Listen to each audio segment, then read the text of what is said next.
La democracia nos permite opinar con libertad. Defenderla es nuestra responsabilidad. Seguimos presentando la revista informativa Democracia 914.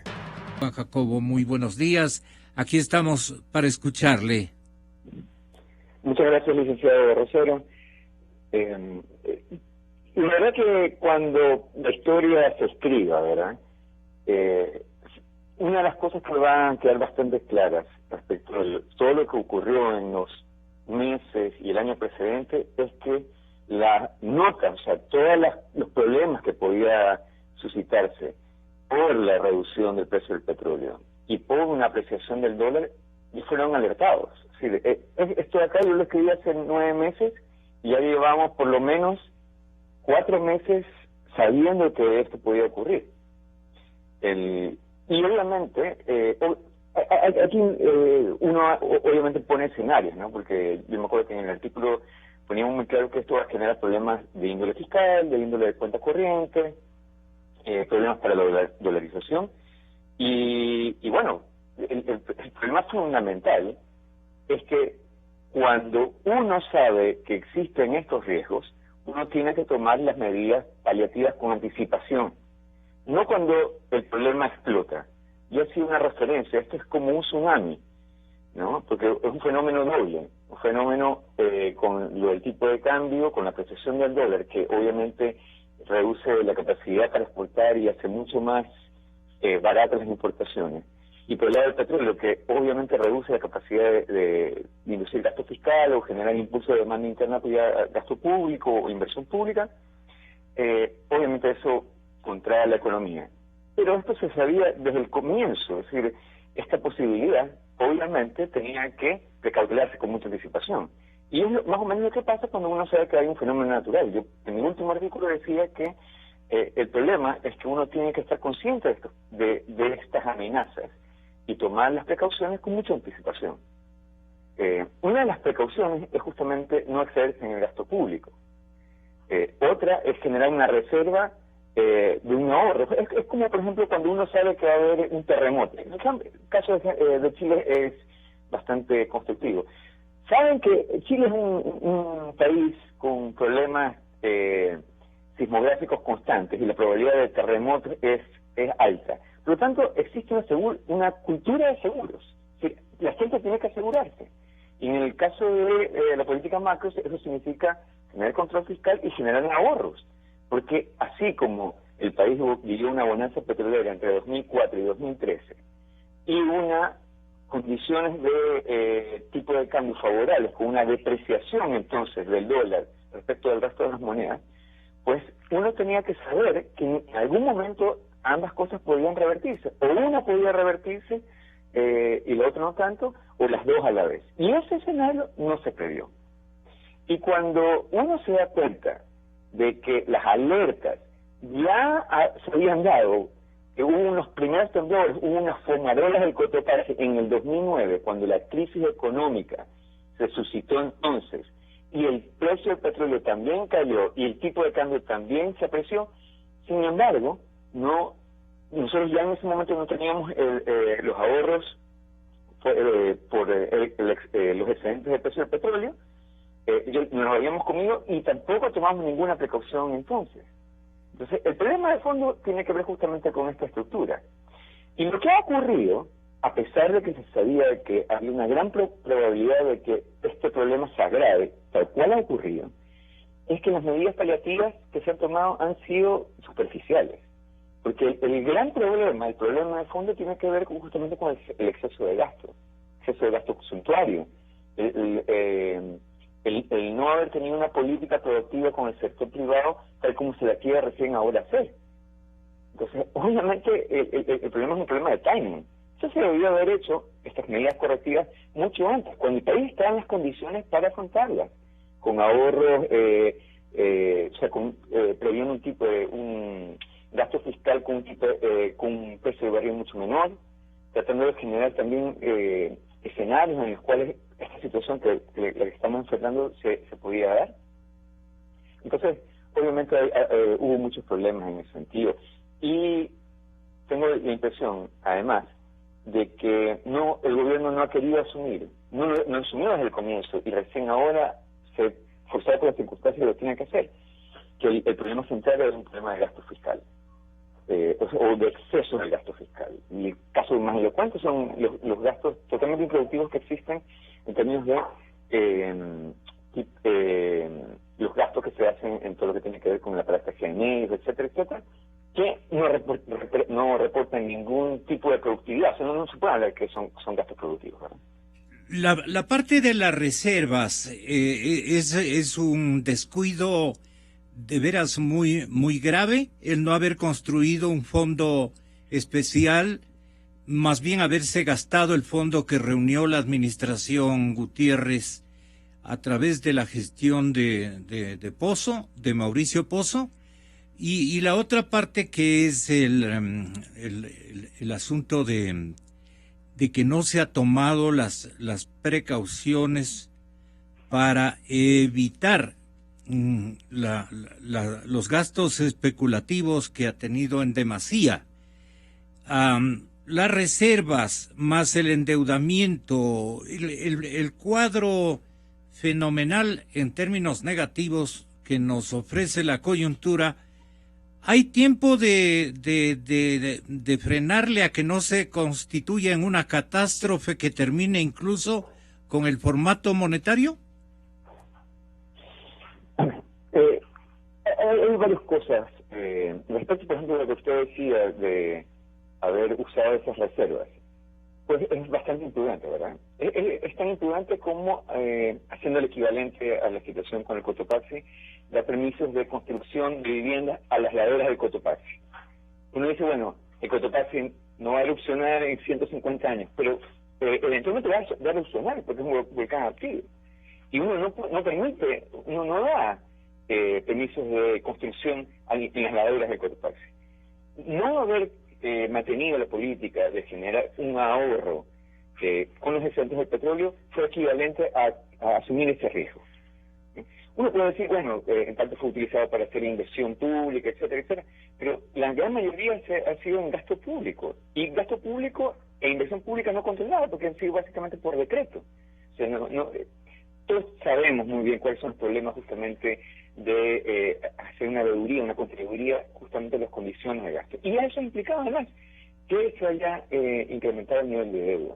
Entonces, es un problema...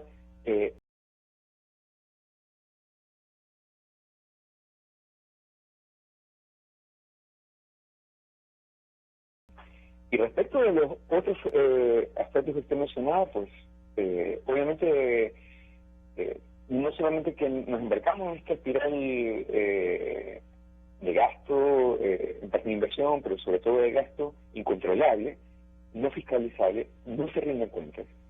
Estamos sobreendeudados, pero además no sabemos cuál es el nivel real de deuda, ¿no? Además también prácticamente traspasamos todo lo que es el eje de nuestra política petrolera, financiera petrolera y productiva petrolera a nuestro principal socio, en este caso financista, que es la China. Sí, ni siquiera tenemos eso.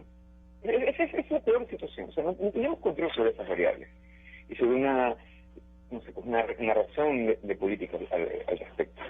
Entonces, en realidad, cuando no se tomaban las precauciones en el caso, en este momento de situación, lo único que está cada vez llevándonos a una situación mucho más extrema de tener que reaccionar frente a una cosa jurada, es decir, ante una situación externa muy desfavorable, tanto por los precios del petróleo como por el tipo de cambio, con un sobreendeudamiento y con unas imposiciones frente a cualquier fuente de financiamiento de deuda cada vez más difíciles. ¿Cuáles indicadores le preocuparon a usted y desde qué tiempo atrás estos iban de a poco expresándose en estas realidades que hoy son tremendamente vergonzantes y peligrosas? Entonces, lo que ocurre es que cualquier gobierno, no se necesita un gobierno que haya sido reelegido, pero cualquier gobierno quiere disipar el asunto manifestando que en siglo y medio no había erupcionado, por ejemplo, el Cotopaxi, o que en un siglo, como dice usted, no había registrado el país un niño tan feroz. Y de ahí caemos en dos circunstancias que podíamos haber controlado, que es el gasto público, el gasto burocrático,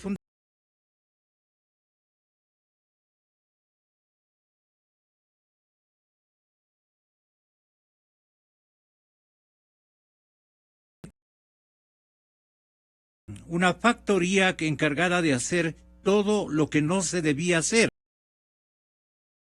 La imaginación del presidente para hacer obra pública, iba por el lado de no compararse al viejo país que siempre predicó había sido el causante de todos los males y del represamiento del progreso y naturalmente del bienestar público, del bienestar de la gente. Con todo eso, el boom petrolero se consumió con obras que eran necesarias, con algunas cosas que eran indispensables y que se han mejorado, pero hay otras que ni siquiera permiten averiguar qué realmente pasó, porque en esta patria boba todos los males se han concentrado con directo perjuicio para las futuras generaciones. Es decir, ahora píntenos usted, si es tan amable, qué es lo que va a ocurrir de aquí, Juan Jacobo, a unos pocos meses más. ¿Qué es lo que realmente se nos viene? Y si es evitable, ¿por dónde habría que comenzar a hacer una especie de recortes, pero dramáticos recortes, para no asfixiar a la economía? Y acá en Quito, y usted debe conocerlo. Está en la Universidad de Manchester. Ojalá nos dé la hora, Juan Jacobo Velasco. ¿Qué horas son en la universidad de este momento, Juan Jacobo? En Inglaterra, no solamente en Manchester, las 3:30. El tema es el siguiente. Para el petróleo, primero, que es un recurso que no solamente y eso es una de las cosas que creo. Los recursos del petróleo no corresponden solamente a esta generación, corresponde a la de nuestros hijos, a la de los nietos en 40, 50 años más, y a la de sus hijos. Y en ese sentido, cuando uno tiene la impresión, porque es una impresión bastante fundada, que si bien, como usted menciona, se han hecho cosas en la línea de tratar de mejorar la productividad, vinculada con aspectos de mejora de los servicios públicos, de mejorar la educación, la salud, etcétera. Junto con eso, da la impresión de que había un exceso en la dimensión del aparataje público y en la calidad y en el exceso de gasto que no ha justamente reparado en su calidad. Y el hecho es que si ha habido en este periodo de boom petrolero un equivalente a 300.000 millones de dólares, eso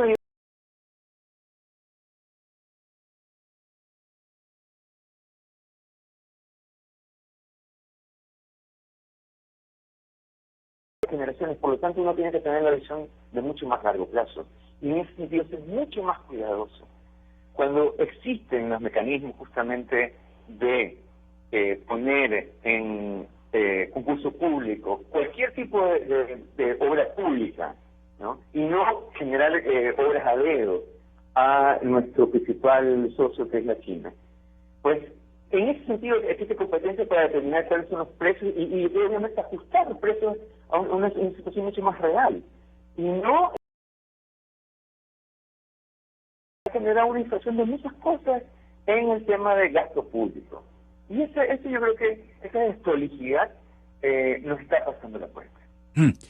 Ojalá, Juanito, usted no se aproxime mucho al teléfono, porque nos va a ayudar. Aquí le vamos a compensar en consola. Usted se parece lo que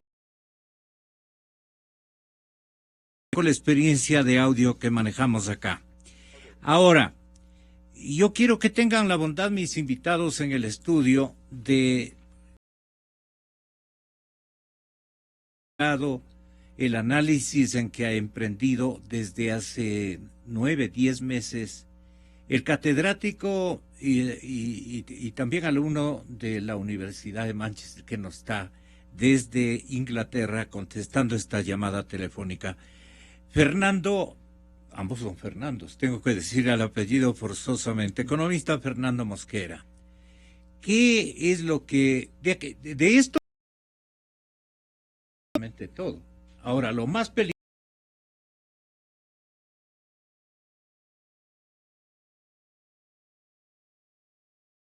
peligroso que tenemos en la cordillera, en este caso central, ¿es cierto?, que es el Cotopaxi, con un reparto de calamidad y de desgracias y de aniquilamiento,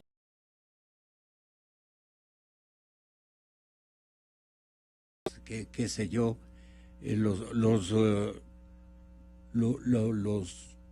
los sectores energéticos también dicen que podrían complicarse, especialmente los que vienen de la cuenca amazónica, los nuevos. Entonces, todo esto se podría de alguna manera evitar si es que hubiera un comportamiento fiscal y de endeudamiento a tono con los tiempos, y no como quiere el presidente, con más endeudamiento, con más recursos, con más deuda y más deuda, capear este año para que no le digan que le fue mal en el 15 y el 16. Si cualquier economista o grupo de economistas de cualquier parte del mundo le van a decir que lo que ha fallado es la previsión, la ausencia de previsión, no lo que el comportamiento de aquí cuando la cosa ya está, digamos, ya crítica, ¿no? Tenga la bondad. Le escuchas ya Juan Jacobo, que nos ha entregado su primera intervención. Muchas gracias, Gonzalo, por su gentil invitación. Un saludo afectuoso a quien tiene la gentileza de escucharnos en cualquier parte del mundo y de aquí del Ecuador mediante esta importante radio. Un saludo al doctor Santos, al economista Velasco, allá a la distancia, con hora ya de verano de 6 horas de diferencia. Así es. Yo quiero subrayar lo que ha dicho el economista, que en gran parte, por no decir en la totalidad, estoy en total acuerdo. Usted recordará, Gonzalo, cuando hace muchos años, desde que venimos a su radio, en el año 2008, abril del 2008, las autoridades económicas del país, especialmente con la máxima delicadeza y respeto al señor presidente, manifestaba que no nos importa los problemas que puede tener la metrópoli cuando Bear Stearns tenía problemas y ya en septiembre con la quiebra de Lehman Brothers el asunto se complicó. Y decía que lo que pase allá no nos importa mucho, y eso no es cierto. Vivimos una economía totalmente globalizada, y el aforismo de que si es que en la metrópoli le da gripe, a nosotros nos da pulmonía, es una certeza. Entonces, en ese sentido, el momento que se utilizó el instrumento del gasto público como medida anticíclica, porque había muchos recursos del petróleo, funcionó. Pero la economía es exactamente como un organismo vivo, como un ser humano. Si usted toma demasiada medicina, al comienzo le ayudará a solucionar su problema, pero después le intoxica. Entonces, que estamos, aparte del gravísimo problema económico que estamos soportando, el problema del Ecuador es político, eminentemente político.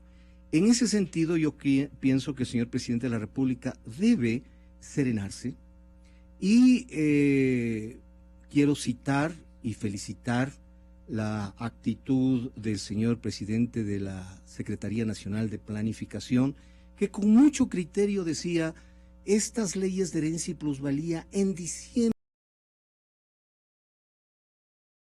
Pero de pronto viene la intervención del día consensuado en la reunión, que efectivamente es el presidente de la República. y que se lo... El señor presidente de Bolivia, el señor Evo Morales, y tal vez ahí uno se comienza a preguntarse, y el señor presidente es economista, pero dentro de la economía, pero un analista económico el día manifestaba el respeto de pago. Si bien es el dinero fabricado por el 5, etcétera, y el dinero fabricado en los Estados Unidos, ese dinero son medios de pago. No podemos confundir universidades en teoría y política monetaria. De especialización, podemos ser especialistas en... Hay una sola persona decida, porque hay consejos que se tienen que tomar decisiones. La decisión que ha tomado la Junta de Regulación Monetaria de decir que eso ya le da tranquilidad a la...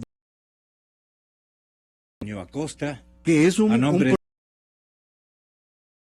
que me sorprendió esas declaraciones que las escuché tanto el viernes. Si es que ya se está diciendo que estas leyes que lo que han traído,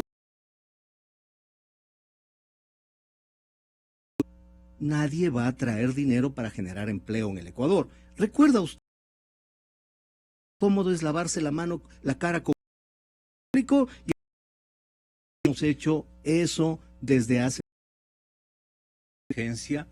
la posibilidad de naciones del exterior a asociarse con la creación entre nuestros empresarios y hacer que puedan copar. Dicen que han hecho en tanto viaje que ha hecho el señor presidente de la República, conciertos musicales con orquesta,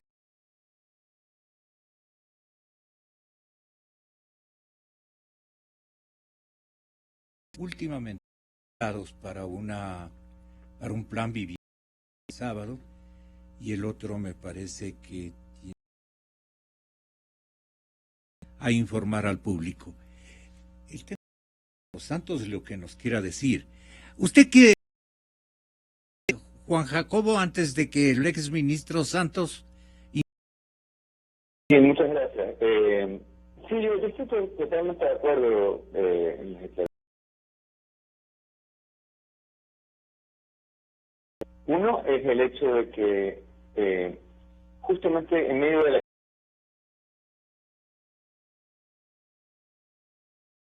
playa, ¿verdad? Más víctimas por la catástrofe y obviamente pues una declaración que simplemente genera miedo. Y esto es más o menos el equivalente a, en la actual circunstancia, decir que la persona encargada justamente de tomar las decisiones del país cree que la dolarización no es buena para el país, es el equivalente a decir vayan a la playa. Porque básicamente una de las cosas que eventualmente son atractivas en Ecuador para la inversión es que no hay problemas con el tipo de cambio, ¿verdad? O sea, si uno piensa, por último, que uno necesita inversión privada, necesita dar estabilidad justamente a través de las reglas del juego. Una de las principales reglas del juego es que en este país tiene, que da confianza, etcétera, es justamente la dolarización, un tipo de cambio fijo atado a una moneda extranjera. Segundo, me parece que en ese sentido, de alguna manera echarle la culpa a la dolarización es por lo menos criticable en el siguiente sentido. Ahora que la situación se dio la vuelta y el dólar está apreciado, porque nunca se ha tenido control del tipo de cambio, se le echa la culpa a ese tipo de cambio. ¿Por qué no se le echó la culpa al tipo de cambio cuando el dólar estaba depreciado con el resto de monedas y nos daba ventajas competitivas respecto de todo el resto de los países de la región, que no tienen dólar como moneda local? Porque me parece por lo menos irónico o bastante criticable, cuestionable, que la dolarización, cuando funcionó en el lapso de los últimos, hasta 2014, 10 años, ganamos un espaldarazo de productividad, y ahora justamente cuando la situación se dio la vuelta, queremos salir de eso. Entonces, son ese tipo de declaraciones las que dan un contrasentido de todo esto, ¿verdad?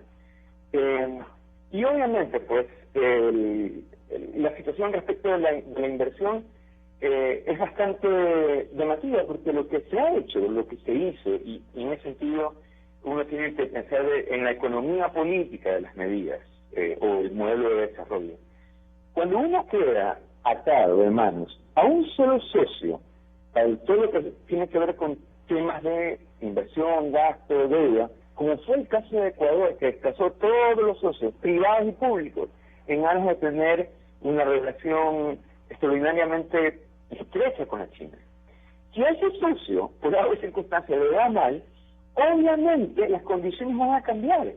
Vamos a estar estrechos en la capacidad de endeudarnos, estrechos en la capacidad de tener financiamiento para hacer inversión pública o inversión en cualquier aspecto. Es decir, es una medida, por lo menos, arriesgada, tener los huevos en una sola canasta.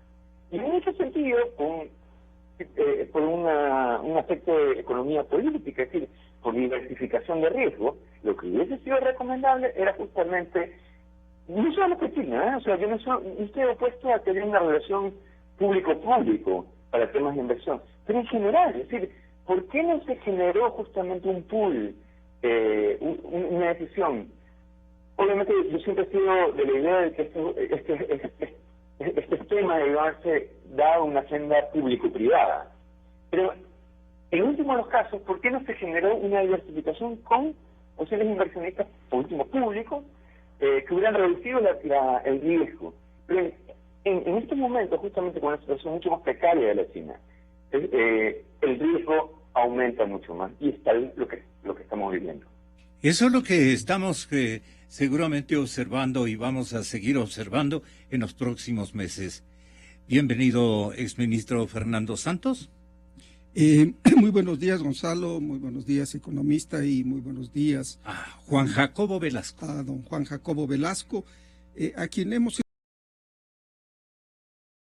hizo y refleja, se ve que la distancia, pues, mucha lucidez y objetividad del panorama ecuatoriano. Mire, Gonzalo, el día sábado me fui a visitar este museo del Carmen Alto, que era la casa de Santa Marianita de Jesús, y después fue el convento de las Carmelitas.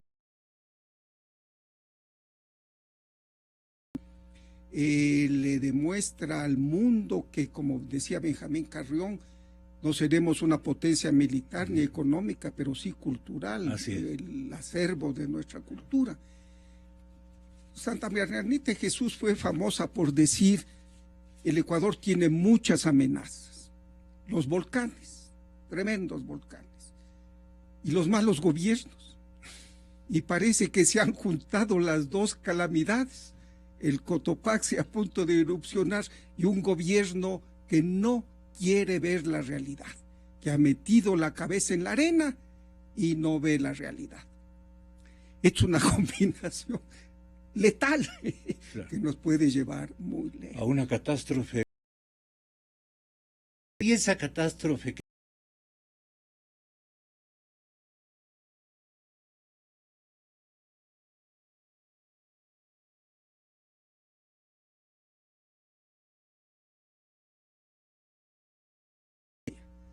los gobiernos tienen la tendencia de gastar más de lo que les ingresa, y para financiar ese gasto excesivo se les ocurre utilizar la máquina de impresión de billetes.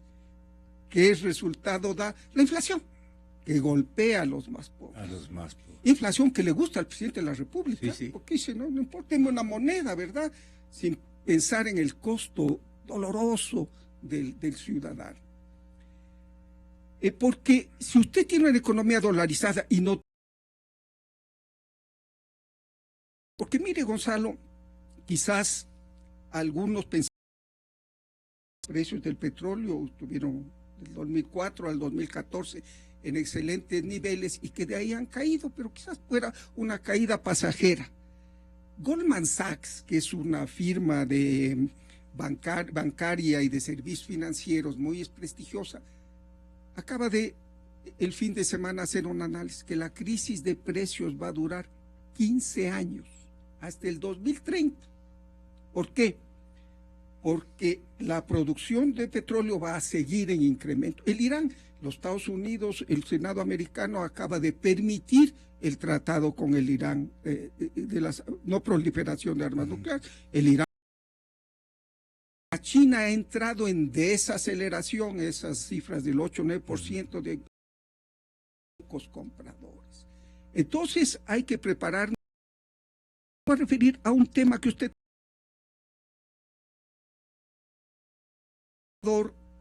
tradicionalmente la inversión ha sido más del sector privado y el sector público por un costo la administra.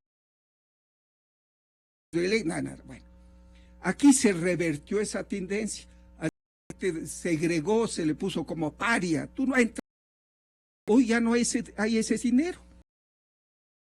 Era la inversión extranjera, con una ley que se llama de incentivos. Así es. Esto es una farsa. Gonzalo, usted no atrae, no da garantías a la inversión extranjera con leyes locales. Eso ya no sucede en los últimos 50 años. Garantías a la inversión extranjera, usted firma lo que se llama el tratado con un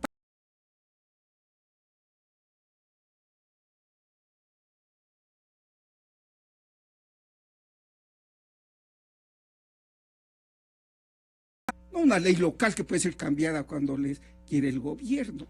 El Ecuador tiene 25 de estos tratados, 25, 28. Cuando se decidió confiscar a la industria petrolera y votarles a las compañías, como estos tratados internacionales protegían sus organismos subalternos a la Corte Constitucional y a la Asamblea, que los declaren nulos, sin valor. Obviamente estos organismos subalternos aceptaron la orden del presidente de la República. Paso para librarse de ellos, que era notificar a las embajadas respectivas que se terminaron.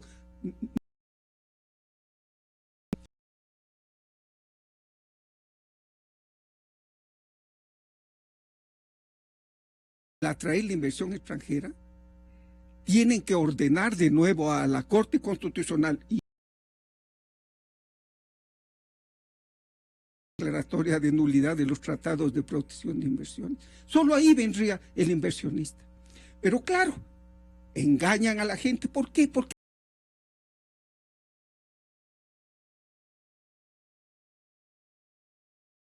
impuestos 10 años. Lo están pasando como que fuera una gran cosa. No sirve para nada mientras no rectifiquen el error de haber pues dejado sin efecto a los tratados bilaterales de protección de inversiones, que son tratados internacionales. Y a Juan Jacobo, la última molestia, ¿qué podríamos ofrecer a los inversionistas que en realidad, por el lado de la minería, tal vez, por el lado de la infraestructura, tal vez, por el lado, no sé, qué otro ámbito de los tantos que tiene el Ecuador podría estar interesando al inversionista extranjero?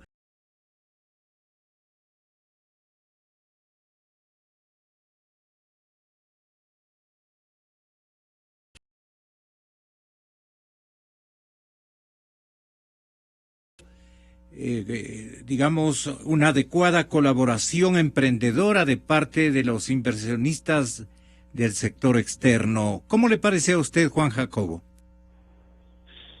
Tengo la impresión de que existe una lectura mixta, ¿no?, respecto a lo que ocurre en el Ecuador. Por un lado, para muchos inversionistas privados, y en ese sentido hay que hacer la distinción, ¿no?, lo que ocurre en el área, ¿no?, con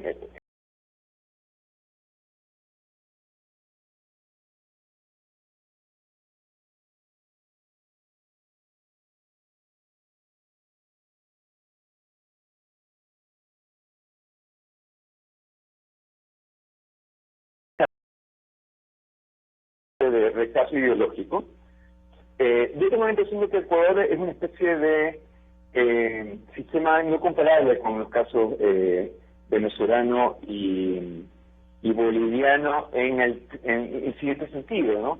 Creo que hay una lógica de desarrollista que ha tenido sus claroscuros.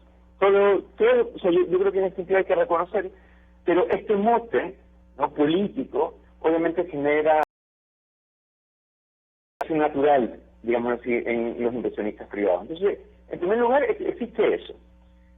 Yo creo, y eso es lo importante, que si hay una iniciativa para generar,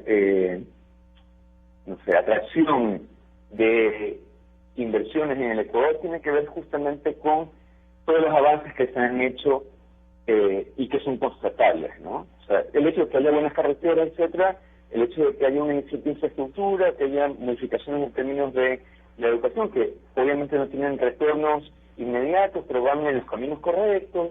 Yo creo que ese tipo de política, de una manera amistosa con la inversión, tratar de vender eso ahí. Y obviamente con todo, lo que yo creo que ha faltado, y ha faltado en general un modelo, es justamente esta interfase entre lo que es público y privado. Porque el gobierno, cuando determina qué es bueno o malo en la lógica de la matriz productiva, definitivamente no tiene condiciones para reconocer qué es lo que, en términos de mercado, en términos de opciones productivas, que justamente es la lógica privada la que puede tener una mejor capacidad de reconocimiento de eso. Cuando se dejó al lado al componente privado de esta matriz productiva, o esta lógica de organización del modelo de desarrollo, pues se dejó de lado la posibilidad justamente de generar una sinergia que sea atractiva para la inversión privada, tanto nacional como extranjera. Y como se perdió esa capacidad, como no se promovió esa capacidad, es muy difícil generarla después. Sí. Muchísimas gracias, Juan Bernardo, Juan Jacob.